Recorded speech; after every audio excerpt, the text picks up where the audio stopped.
नमस्कार दोस्तों, यह है ज्ञानधारा चैनल। आज के इस वीडियो में हम लोग बात करेंगे यूपी पीजीटी 2006 के अंतर्गत भूगोल से पूछे गए शेष 25 प्रश्नों के बारे में। जैसा कि आपको मालूम है कि इसके पहले के दो वीडियोज में हम लोगों ने 50-50 प्रश्न करके उनको हमने सॉल्व किया था। इस वीडियो का जो पहला प्रश्न है वो पूछा गया है कि निम्नांकित में से कौन सी स्थलाकृति नवोन्मेष का प्रतीक नहीं है, मतलब उनका संकेतक नहीं है। ऑप्शन दिए हुए हैं नदी वेदिकाएं, निक पॉइंट, गंभीरीभूत विसर्प और संरचनात्मक सोपान। तो आपका जो संरचनात्मक सोपान है वो नवोन्मेष का प्रतीक नहीं है या नवोन्मेष के द्वारा निर्मित स्थलाकृति नहीं है। अगला प्रश्न जो पूछा गया वो हम लोग देख लेते हैं।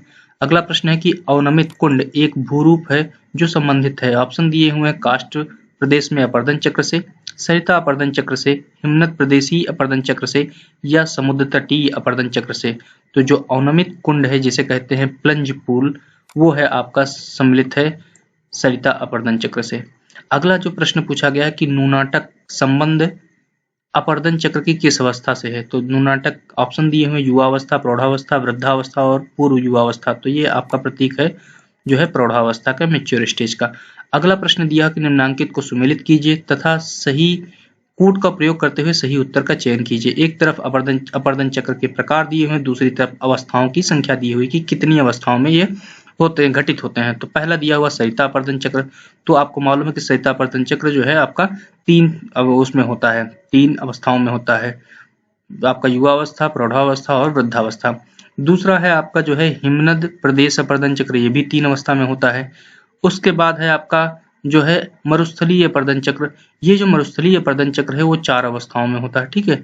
और जलमग्न किनारे पर अपर्दन चक्र, ये भी 3 अवस्थाओं में होता है। तो आपका जो विकल्प होगा वो आप जो है इस तरह से मिला सकते हैं। अगला जो प्रश्न पूछा गया वो हम लोग देख लेते हैं।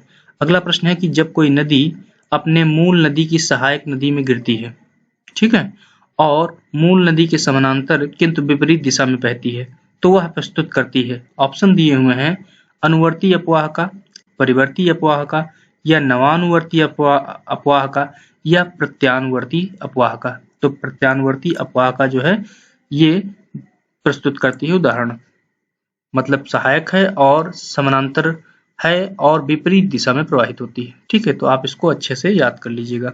अब आप मुझे बताइएगा कि अनुवर्ती नदियां क्या होती हैं, वो मुझे आप कमेंट बॉक्स में पोस्ट करिएगा। अगला प्रश्न दिया हुआ है कि डेल्टा आकृति के अनुसार 4 प्रकार के और रचना की प्रगति के अनुसार 2 प्रकार के होते हैं। अब आपको बताना है कि जो कथन है वो कैसे हैं। उपरोक्त दोनों कथन असत्य हैं। अगला है कि पहला कथन सही है तथा दूसरा कथन गलत है। अगला है कि दूसरा कथन सही है और पहला कथन गलत है, या फिर दोनों कथन सही हैं। तो आपका जो 3 नंबर विकल्प है कि दूसरा कथन सही है और पहला कथन गलत है। तो रचना की प्रगति के अनुसार डेल्टा 2 प्रकार के होते हैं। अब आपको सोचना है कि आकृति के अनुसार डेल्टा कितने प्रकार के होते हैं, जैसे पंजाकार हो गया, चापाकार हो गया, है कि नहीं। तो इस तरह से आपको सोचना है, वो मुझे सोच के आप बताइएगा। अगला प्रश्न पूछा गया है कि निम्नांकित में से किस प्रदेश की जलवायु भूमध्य सागरीय प्रकार की है। ऑप्शन दिए हैं दक्षिणी अफ्रीका का केपटाउन प्रदेश, उत्तरी पश्चिमी यूरोप, उत्तरी अमेरिका का वृहद मैदान, उत्तरी पूर्वी ऑस्ट्रेलिया। तो दक्षिणी अफ्रीका का जो केपटाउन प्रदेश है वो मेडिटेरियन क्लाइमेटिक जोन में आता है। अगला प्रश्न दिया हुआ कि वायु द्वारा निर्मित अपर्दनात्मक भूरूप कौन सा है।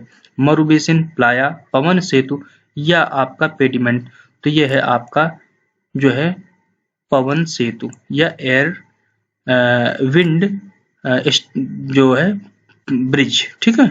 अब अगला जो प्रश्न पूछा गया वो हम लोग देख लेते हैं। अगला प्रश्न पूछा गया कि वायुमंडल की निम्नांकित गैसों में से कौन सी पराबैंगनी किरणों को अवशोषित करती है। ऑप्शन दिए हुए हैं नाइट्रोजन, कार्बन डाइऑक्साइड, हीलियम या ओजोन। तो आपकी जो ओजोन गैस है वो पराबैंगनी किरणों को अवशोषित कर लेती है। अगला प्रश्न पूछा गया है कि प्रत्येक स्थान पर संभावनाएं हैं किंतु कहीं भी कोई अनिवार्यता नहीं है। मानव न केवल संभावनाओं का स्वामी है बल्कि उसके प्रयोग का निर्णायक भी है। उपयुक्त कथन किस भूगोलविद द्वारा प्रदत्त किया गया। ऑप्शन दिए हुए हैं स्मिथ महोदय द्वारा, फेब्रे महोदय द्वारा, लीले महोदय द्वारा या डिमांजिया द्वारा। तो लूसियन फेब्रे महोदय द्वारा ये कथन दिया गया था संभववाद के संदर्भ में। अगला प्रश्न पूछा गया था कि नया संसार या न्यू वर्ल्ड नामक पुस्तक किस भूगोलवेत्ता ने लिखी है। ऑप्शन दिए हुए ईसा बुमेन, हंटिंगटन, हम्बोल्ट और रिटर। तो ईसा बुमेन महोदय ने नया संसार नामक पुस्तक लिखी। अब जो चारों नाम दिए हुए हैं, आप बताइए ये सभी किस देश से संबंधित थे और इनकी प्रमुख एक रचना कौन सी थी, वो आप मुझे कमेंट बॉक्स में पोस्ट करिएगा। अगला प्रश्न पूछा गया कि अधोलिखित में से कौन सा युग्म सही है। ऑप्शन दिए हुए डेविस, रुको और जाओ का सिद्धांत। तो डेविस महोदय ने दिया था, नहीं दिया था। अगला है टेलर अपवर्तन चक्र का सिद्धांत। तो डेविस ने कौन सा दिया था, डेविस ने अपवर्तन चक्र का सिद्धांत दिया था। टेलर महोदय ने रुको और जाओ दिया था। तो ये दोनों आपके गलत हो चुके हैं, ठीक है। हैरिस और उलमैन पाइनियर सेटलमेंट का सिद्धांत, तो ये भी आपका गलत है। इन्होंने जो है नाभिकीय जो दिया था, ठीक है। अगला जो है मिलाने के लिए वो है मैकेंडर का हृदय स्थल सिद्धांत। तो मैकेंडर महोदय ने हृदय स्थल सिद्धांत दिया था। तो ये आपका युग्म जो है सही सुमेलित है। तो हैरिस उलमैन ने जो आपका दिया था मल्टी न्यूक्लियाई कॉन्सेप्ट दिया था, ठीक है। अगला प्रश्न जो पूछा गया, सूची 1 को सूची 2 से सुमेलित करना है तथा कूट का इस्तेमाल करते हुए सही उत्तर का चयन करना है। अब यहाँ पे एक तरफ विद्वान दिए हुए हैं, दूसरी तरफ उनकी प्रमुख रचनाएं दी हुई हैं। तो हम्बोल्ट महोदय ने कौन सी किताब लिखी थी, आपको मालूम होगा कौन सी, कॉस्मॉस। आप इसको 3 से मिला देंगे। कार्ल रिटर महोदय ने अर्धकुंडे, तो आपको 4 से मिला देंगे। हेटनर महोदय ने जो है आपका यूरोप लिखा था, तो आप इसको मिला देंगे। और यहाँ पे जो दोबारा हेटनर टाइप है, ये आपका गलत दिया हुआ है। इस तरफ आप देख के अपने हिसाब से सोच सकते हैं। डेमोक्रेटिक आइडियाज एंड रियलिटीज कौन सा होगा, तो मैकेंडर होंगे, ठीक है। तो आप यहाँ पे मैकेंडर कर दीजिएगा, ठीक है। तो हम्बोल्ट का हो गया कॉस्मॉस, कार्ल रिटर का आपका अर्धकुंडे, हेटनर का यूरोप और आपका यहाँ पे जो है मैकेंडर का हो गया कौन सा, डेमोक्रेटिक आइडियाज एंड रियलिटीज, ठीक है। आप उसको मिला दीजिएगा। अगला प्रश्न है कि मानव एक यातायात नियंत्रक के समान है, यह कथन निम्नांकित में से किस सिद्धांत से संबंधित है। ऑप्शन दिए हैं पर्यावरणीय नियतिवाद, संभववाद। तो ये दोनों तो नहीं है, ठीक है। अगला जो है आपका नौ निश्चयवाद और वैज्ञानिक नियतिवाद। तो आपका ये जो है नियो डिटर्मिनिज्म से संबंधित है या नव नियतिवाद से संबंधित है। अगला प्रश्न पूछा गया कि अधोलिखित में से कौन नियतिवादी विचारधारा का समर्थक नहीं था। ऑप्शन दिए हुए हैं कुमारी सैम्पुल, हम्बोल्ट, रिटर या ब्लास। तो ब्लास महोदय जो है नियतिवादी जो विचारधारा थी उसके समर्थक ना होकर के जो है संभववादी विचारधारा के प्रणेता थे। अगला प्रश्न पूछा गया कि मानव भूगोल बेचैन मानव और अस्थिर पृथ्वी के मध्य बदलते संबंधों का अध्ययन है। यह परिभाषा किसके द्वारा दी गई, हंटिंगटन द्वारा, सैम्पुल द्वारा या टेलर द्वारा या स्टैम्प द्वारा। तो ये परिभाषा दी गई थी एलन चर्चिल सैम्पुल द्वारा। अगला प्रश्न है कि संभववाद शब्द का प्रयोग सर्वप्रथम भूगोल के किस विद्वान ने किया था। ऑप्शन दिए हुए हैं बोमैन, सावर या फेब्रे या ब्रून्स। तो एल फेब्रे महोदय ने संभववाद शब्द कॉइंड किया था। अगला प्रश्न पूछा गया है कि समुद्र तल प्रसरण संकल्पना निम्नांकित में से किस सिद्धांत का मूलाधार है। ऑप्शन दिए हुए हैं महाद्वीपीय प्रवाह का, प्लेट विवर्तनिकी का, भू संतुलन सिद्धांत का या फिर आपका जो है संवहन तरंग सिद्धांत का। तो आपको मालूम होगा कि ये आपका जो है क्या है, ये आपका प्लेट विवर्तन की सिद्धांत का मूलाधार है। और आपको बताते चले कि जो समुद्र प्रसरण सिद्धांत है इसका जो सर्वप्रथम प्रतिपादन किया था हैरी हेस महोदय ने किया था। बाद में मॉर्गन महोदय ने इसका जो है प्रचार प्रसार और फैलाव किया था, ठीक है। अब जो है अगला जो प्रश्न पूछा गया उसको हम लोग देख लेते हैं। अगला प्रश्न में क्या है कि आपको कूट मिलाना है। एक तरफ जो है क्या कह रहा है कि निम्नांकित नगरों को संभावित भूकंपीय तीव्रता के आधार पर आरोही क्रम में व्यवस्थित कीजिए, मतलब बढ़ते हुए क्रम में व्यवस्थित करना है तथा दिए गए कूट की सहायता से सही उत्तर का चयन करना है। तो आपका दिल्ली, चेन्नई, हैदराबाद और लखनऊ दिया हुआ। तो कहा गया है कि बढ़ते हुए क्रम में, ठीक है। तो मतलब सबसे ज्यादा कहाँ पे होगा, सबसे पहले इसमें से आपको पहचानना होगा। तो सबसे ज्यादा जो होगा आपका कहाँ पे होगा, वो होगा आपका दिल्ली में, ठीक है। जो दिए गए विकल्प हैं उनमें से। फिर उसके बाद आपका कहाँ होगा, फिर उसके बाद लखनऊ होगा, ठीक है। फिर उसके बाद आपका कहाँ होगा, वो अब चेन्नई होगा।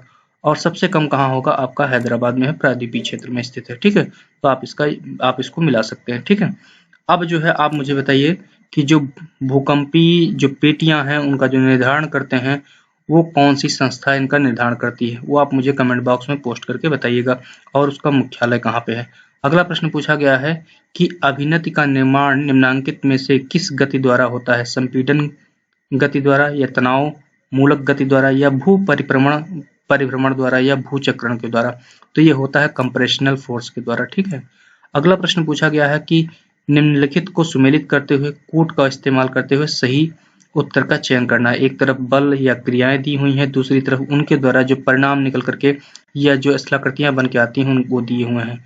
तो आपका जो है महादेश जनक जो है संचलन, आकस्मिक अंतर्जात बल, तनाव और संपीड़न दिया हुआ है। ठीक है। तो आपको क्या करना है कि महादेश जनक जो संचलन है वो आपका जुड़ा हुआ है ऊपरीमुखी संचलन से। ठीक है, इमरजेंस। ठीक है। और आकस्मिक अंतर्जात बल जो है आपका वो ज्वालामुखी का जो है प्रक्रिया को लाता है।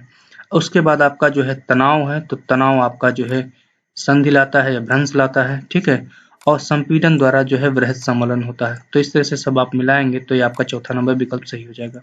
अगला प्रश्न पूछा गया कि गुंबदाकार पर्वत परिणाम है। ऑप्शन दिए हुए हैं भ्रंशन के, वलन के, मैग्मा प्रवेश के या शैलों की संधियों पर घर्षण के। तो जो गुंबदाकार पर्वत है वो परिणाम है आपके मैग्मा के प्रवेश के। ठीक है।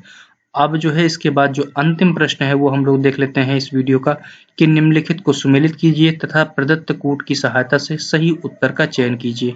एक तरफ ज्वालामुखी दिए हुए हैं, दूसरी तरफ उनकी अवस्थितियां क्या है वो आपकी दी हुई हैं। ठीक है।